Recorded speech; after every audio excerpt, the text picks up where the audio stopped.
Hola, mi nombre es Janet Danaí Gilbón Gravioto del grupo 2006 y el día de hoy hablaré sobre fármacos. Este es el video del eje 2.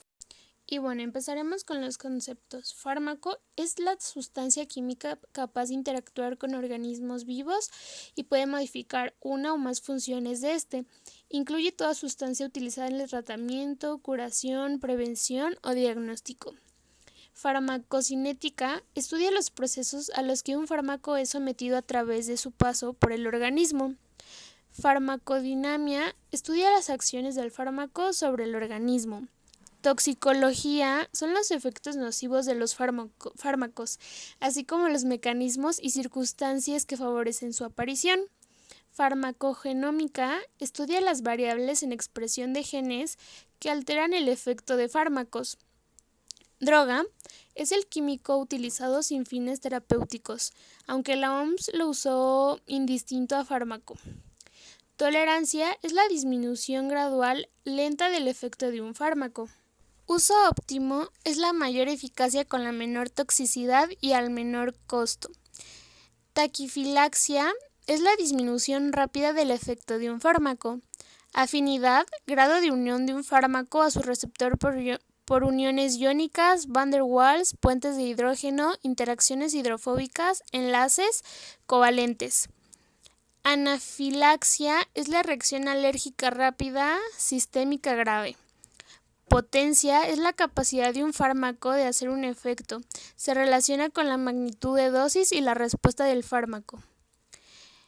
Eficacia es la capacidad de un fármaco para obtener un efecto en condiciones controladas. Beneficio es el efecto benéfico tanto objetivo y subjetivo. Toxicidad es el efecto indeseable por dosis altas o acumulativas. Reacción adversa es cualquier efecto perjudicial o no deseado con dosis normales. Relación eficacia es la toxicidad, valoración conjunta de la eficacia de un tratamiento frente a su toxicidad. Relación beneficio-riesgo son los efectos beneficiosos frente a riesgos. Intensidad es el nivel del efecto del fármaco en la relación a la concentración plasmática. Biodisponibilidad es la velocidad y cantidad del fármaco que llega a la circulación sistémica. Esta se da en relación a la absorción y eliminación y unión a proteínas. Concentración mínima eficaz es la concentración del fármaco por la cual hay un efecto terapéutico. Índice terapéutico es la relación entre concentración mínima eficaz. Efecto o reacción paradójica es la reacción contradictoria a la acción del fármaco. Periodo de lactancia es el tiempo que transcurre después de la administración de un fármaco hasta que hay concentración mínima eficaz. Normalmente se mide en semividas. Vida media o semivida es el tiempo necesario para eliminar el 50% del fármaco del organismo. Ahora, ¿qué es la farmacología? Bien, tenemos que saber que la farmacología deriva del griego fármakon, que significa fármaco, logos, ciencia, y es la ciencia que estudia los medicamentos y cómo afectan a las personas que lo toman para tratar de controlar una enfermedad o un trastorno. También estudia la historia, el origen, propiedades físicas y químicas, la presentación, los efectos bioquímicos y fisiológicos, los mecanismos de acción, absorción y excreción. Un medicamento es una sustancia con propiedades para el tratamiento o la prevención de enfermedades en los seres humanos, o bien las sustancias que se utilizan con el objetivo de restaurar, corregir o modificar funciones fisiológicas del organismo, o aquellas para establecer un diagnóstico médico.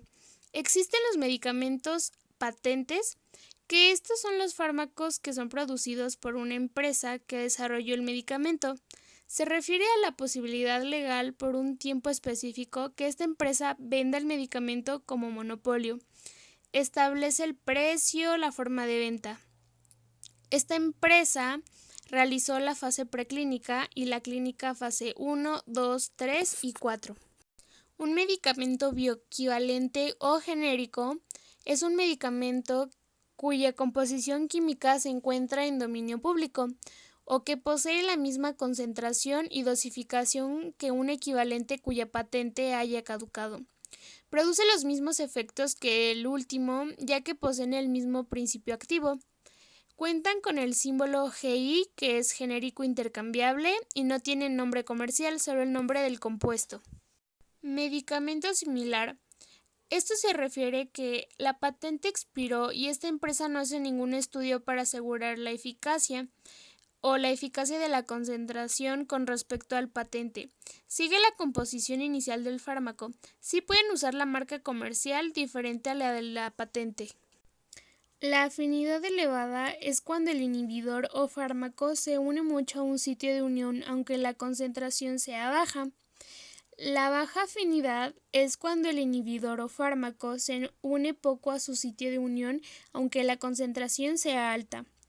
Efecto de todo o nada, cuando se necesita cierta cantidad de receptores para dar una respuesta biológica. Efecto gradual, cuando al ocuparse progresivamente la cantidad de receptores se produce una respuesta gradual. Efecto máximo, se puede dar sin necesidad de ocupar todos los receptores. Todo receptor tiene un ciclo biológico: síntesis, movimiento y desintegración. Hay variables como la densidad, incremento o disminución, modificaciones en la afinidad, desensibilización de receptores. Agonista es la molécula que activa el receptor. Antagonista es la molécula que ocupa el sitio activo pero no activa el receptor. Agonista puro, este provoca un efecto máximo sin necesidad de ocupar todos los receptores. Alta eficacia. Agonista parcial requiere ocupar alta proporción de receptores para provocar efectos baja eficacia.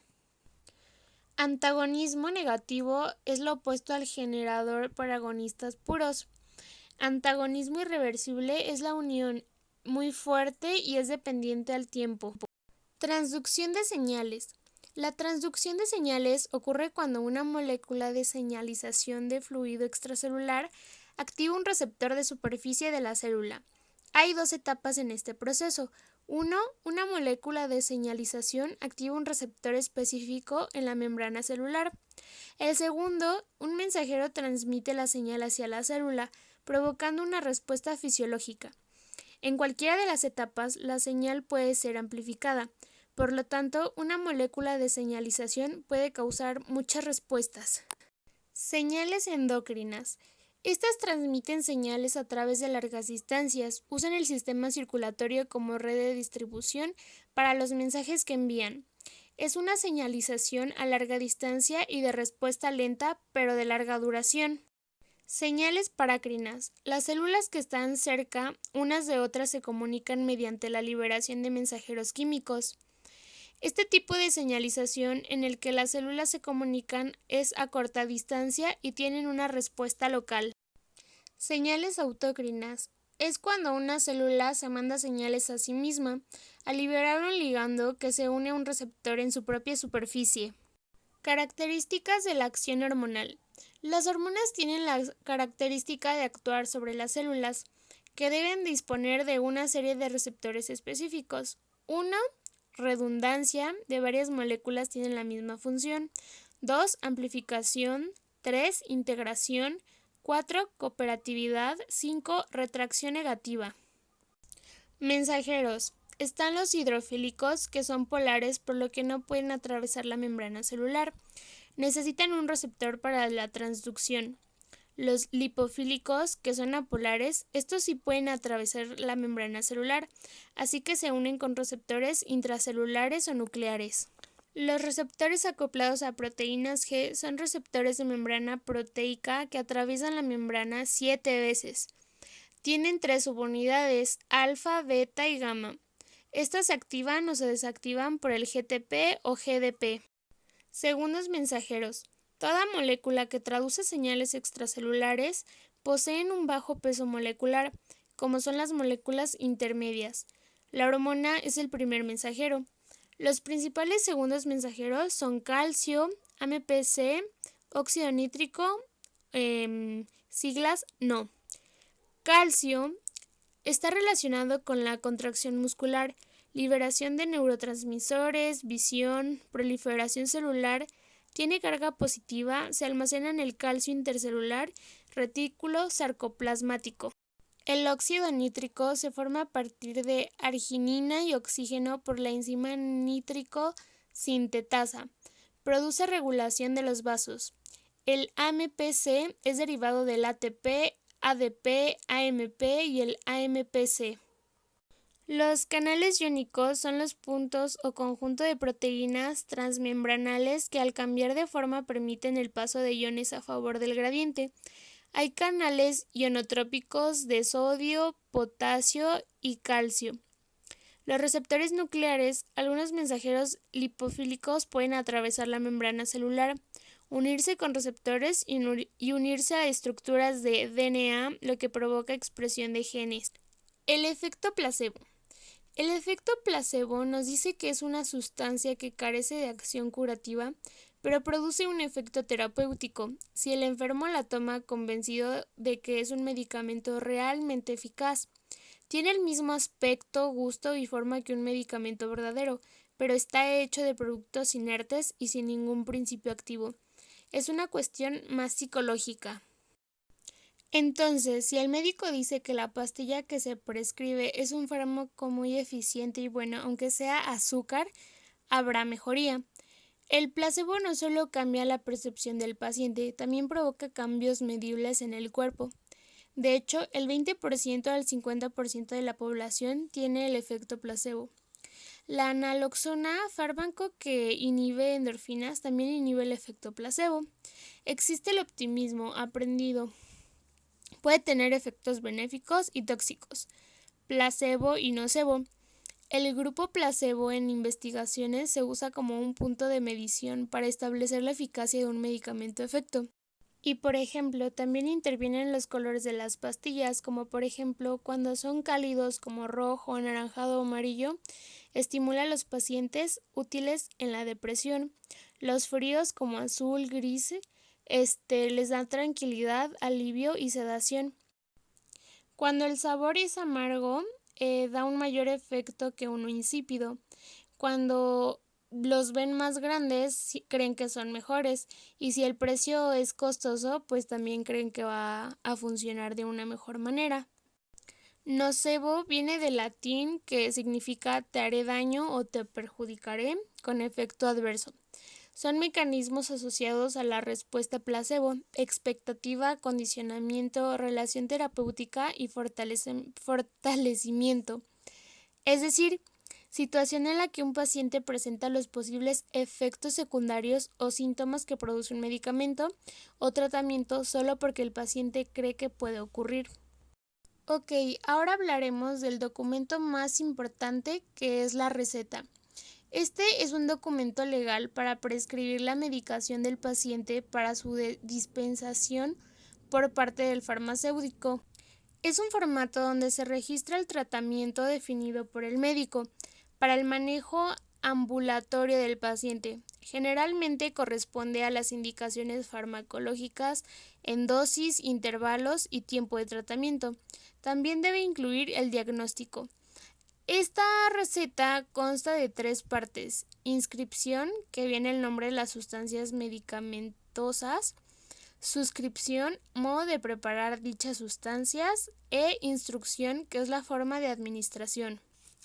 Ahora, los datos que debe de tener una receta son: 1. Identificación correcta y completa del paciente y tratante. Firma del tratante, su permiso de ejercicio de medicina. 2. Fecha y lugar. 3. Identidad del fármaco, genérico y patente. 4. Cantidad y forma de administrar. Entre las opciones de receta se debe elegir aproximación al diagnóstico síntoma, mayor eficacia, que elimine la enfermedad con más certeza y menor tiempo, mayor seguridad, menores reacciones adversas, fácil administración, comodidad, menos dosis diaria, mayor apego al tratamiento y por último, de menor costo. Debemos saber que también existe algo llamado description of label. Esto es uso del fármaco fuera de las condiciones estipuladas en la ficha técnica, es decir, son medicamentos que están autorizados para un tratamiento concreto y se emplean para otras patologías diferentes. El uso off-label se puede dar cuando se modifica la indicación. Está la receta ordinaria, que se pueden poner juntos varios medicamentos y otros separados, o la receta especial para psicotrópicos, códigos de SSA, 2 copias y original, folio, código de barras. A continuación hablaremos sobre la clasificación de fármacos por grupos y recetas. El grupo 1 solo se vende con receta, son estupefacientes, tienen un registro del SSA como metadona, morfina, fentanilo, oxicodona, codeína. El grupo 2 solo se vende con receta que se retiene en farmacia. Se registra en libros de farmacia 2 cajas como máximo. Por ejemplo, anfetamina, diazepam, fenobarbital, alprazolam, fetamina, entre otros. En el grupo 3 se vende con receta y se puede surtir hasta 3 veces. Se hace un registro cada vez, se retiene la receta a la tercera vez, como por ejemplo amitriptilina, clozapina, haloperidol, levodopa, entre otros. Grupo 4. La receta médica es resurtible tantas veces como lo indica el médico. Grupo 5. Se puede vender sin receta, exclusiva en farmacias. Grupo 6. Se vende sin receta y se venden en otros establecimientos que no sean farmacias, como en tiendas. Y los antibióticos, por acuerdo, la receta se retiene por el tiempo indicado en la receta y se hace un registro en los libros, y esta es conservada por 1 año. Fuentes de información. El proceso de prescripción debe ser un proceso lógico, deductivo, basado en información global y objetiva. El proceso de receta preinscripción, que es el diagnóstico, la preinscripción, dispensación, almacenamiento, preparación y administración. Este proceso debe estar basado en fuentes de información que tienen diferente grado de evidencia. Las fuentes se clasifican: 1. Primarias. Contienen datos originales en reportes, artículos, congresos, revistas y libros. 2. Secundarias. Fuentes que organizan e interpretan las fuentes primarias. Índices, catálogos, bases de datos, como Medline. 3. Terciarias, que contienen información sobre las secundarias, por ejemplo, PubMed. También existe algo llamado la pirámide de las 6S de la evidencia, que esta nos ayuda a clasificar y ordenar los tipos de documentos. Tal modelo permite seleccionar las F1 con mayor probabilidad, contienen evidencia que responde a la pregunta. La pirámide muestra que en la base hay mucha información de mayor a menor evidencia. Hacia la punta hay menos información, pero con mayor evidencia. Clasifica y ordena los tipos de documentos de la siguiente manera. En la parte de abajo está estudios.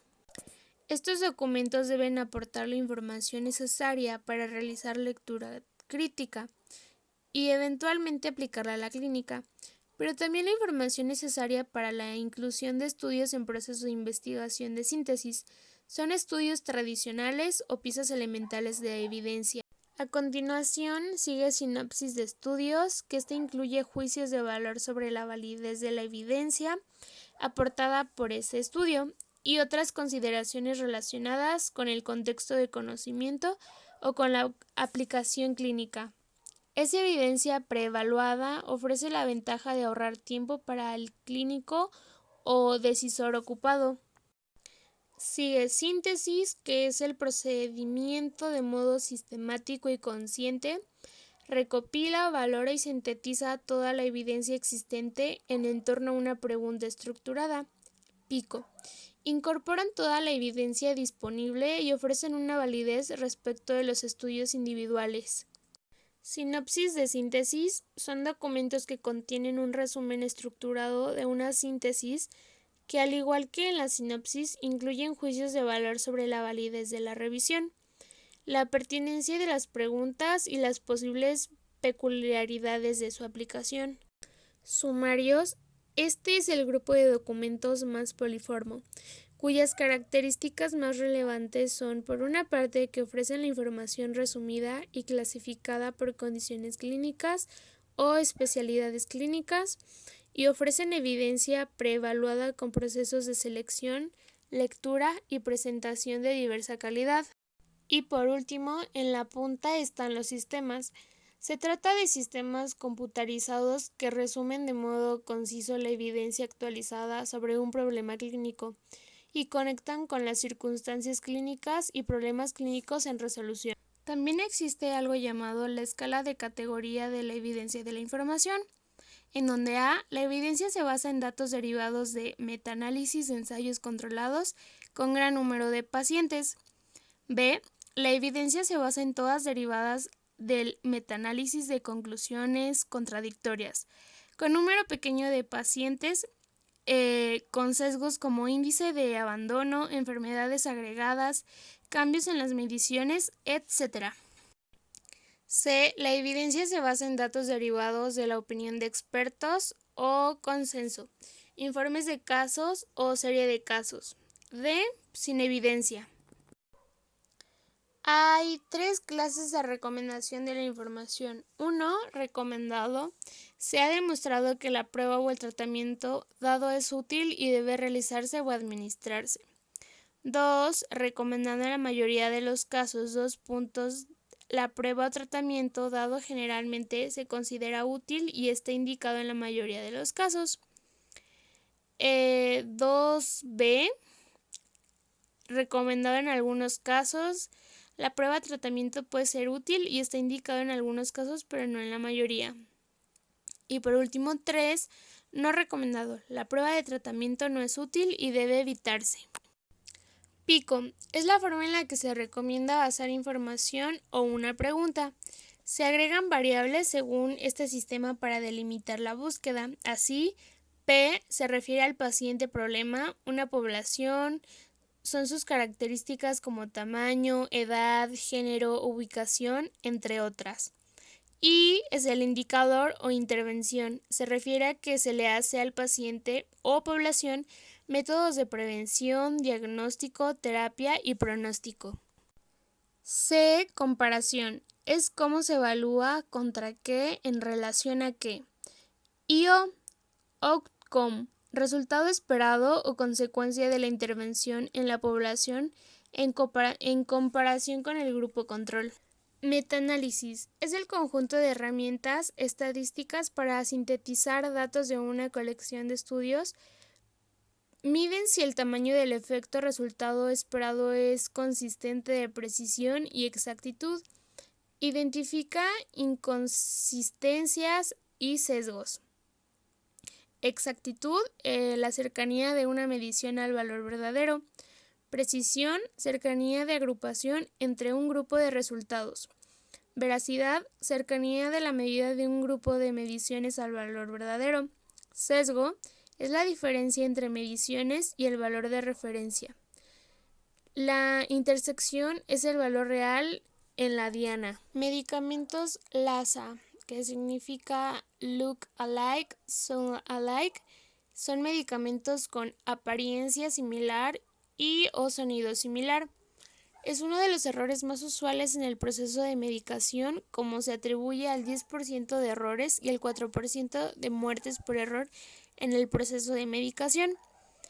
Hay similitudes en el envasado, nombre del principio activo, nombre comercial o la centración diferente.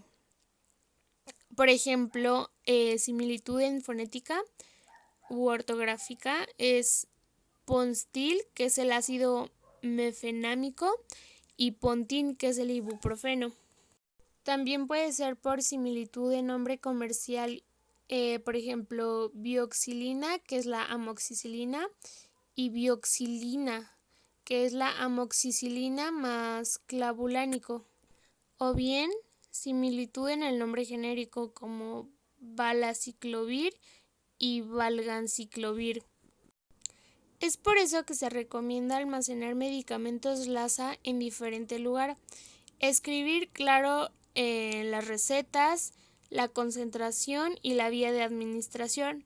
no abreviar, no usar cero después del punto decimal y usar cero antes del punto decimal. Presentación de fármacos. Según las características de los fármacos, sitio de aplicación, biodisponibilidad, reacción deseada al fármaco, tienen una variedad de presentación. Cada fármaco para su administración cuenta con químico principio activo, con su vehículo, sustancia sólida o líquida que le da forma, estructura, color, estabilidad al principio activo. También está en presentación cápsula, que el medicamento está contenido en un sistema de gelatina con dos valvas. La más larga contiene el medicamento y la otra contiene polvos no comprimidos. Estos se disuelven más rápido que los comprimidos. Su tiempo de absorción es variable por alimentos, protege el fármaco del sol, cubren al sabor del fármaco y no pueden llevar líquidos hidrosolubles. La consistencia es blanda y persiste en deglución. Puede llevar granulado. Los comprimidos tienen forma farmacéutica sólida, se forma por aplicación de presión en un molde, pueden tener una muestra para fraccionar, hay de liberación sostenida, rápida disolución, comprimida recubiertos o no. Comprimidos en capas múltiples, varios núcleos con velocidad diferentes de liberación. Comprimido de liberación prolongada, comprimidos efervescentes, entre otros. También está la presentación en crema, que pues es semisólida y son para tratamientos tópicos a base aguda. Ungüento o pomada, pues al igual que la crema es semisólido a base de grasa, es de tratamiento tópico, contiene vaselina, parafina, lanolina, cera de abeja, entre otras. Los supositorios son una forma de presentación de la medicina, pero estas son específicamente diseñadas para su administración por vía rectal, introduciéndolos en el cuerpo por el ano. También están los óvulos vaginales, que como los supositorios son medicamentos contenidos en una base de aceite vegetal, sólidos, con forma ovalada y se introducen por la vagina para que la sustancia activa se libere en su interior para tratar la dolencia. Están las inyecciones, que vienen en frascos, en ampolletas y con jeringas precargadas. Los jarabes, que contienen mucho azúcar, emulsión, que son la unión ante vidrios solubles e hidrofóbicos por una sustancia anfíbita. Y los colirios, que son vía ocular y son locales. La vía de administración seleccionada tiene un efecto sobre la velocidad y eficacia con el cual el medicamento actúa. Existe la vía digestiva o enteral, que es la más antigua de las vías utilizadas. Es la más segura, económica y frecuentemente la más conveniente. Comprende las vías orales, sublingual, gastroentérica, usada frecuentemente para la alimentación cuando la deglución no es posible, y la vía rectal. También está la vía parenteral, que esa se trata de aquella vía que introduce el fármaco en el organismo gracias a la ruptura de la barrera mediante un mecanismo que habitualmente es una aguja hueca en su interior llamada aguja de uso parenteral, y dentro de esta categoría se incluye la vía intramuscular, subcutánea, intravenosa, así como uretral, vaginal y entre otras. En las vías parenterales, en la intravenosa, el fármaco pasa a través de las membranas y puede ser modificado. En la subcutánea, el fármaco se tiene que absorber a través de los capilares. Es de absorción baja y constante. La absorción está limitada por el flujo sanguíneo y se afecta si existen problemas circulatorios. En la intramuscular tiene que pasar por ciertas membranas y debe tener un lugar de absorción y del principio activo. De las vías enterales, la sublingual o bucal, estas se toman en pequeñas tabletas y se mantiene dentro de la boca. La ventaja es que es de rápida absorción, tiene una estabilidad del medicamento y evitan el efecto del primer paso. Ya para finalizar voy a hablar sobre el artículo La búsqueda de personas que nunca tuvieron COVID. Bueno, el artículo es realmente interesante, pues nos habla de la investigación que se quiere hacer sobre personas que no se han infectado, aún estando en contacto con alguien enfermo. Pues creen que investigando el por qué tienen esa resistencia, podrían descubrir una cura y de esa forma terminarían con esta enfermedad para siempre. Lo malo es que se dice que ha sido muy difícil encontrar a los candidatos para hacer la dicha investigación, pues muchos ya están vacunados y presentan una resistencia temporal, y otras personas que creyeron que eran resistentes iban como voluntarios, resulta que se les hicieron pruebas y ya habían tenido la enfermedad o eran asintomáticos, y el problema aquí es que ellos sí contagian pero no presentan síntomas. Yo espero que esta investigación se haga de manera exitosa y todos podamos regresar a nuestras vidas de antes, sin miedo de contagiarnos, poder abrazar a nuestros seres queridos con confianza. Y pues me encantó el artículo, me llenó de alegría saber que hay una poca de esperanza para poder a la normalidad. Y recomiendo mucho el artículo, me encantaría que más personas lo leyeran y de esa forma se sientan motivados a seguir tomando las medidas de seguridad, ya que pues el regreso a la normalidad no está tan lejos, o bueno, a la nueva normalidad. Y eso sería todo por el video de hoy. Muchísimas gracias por la atención.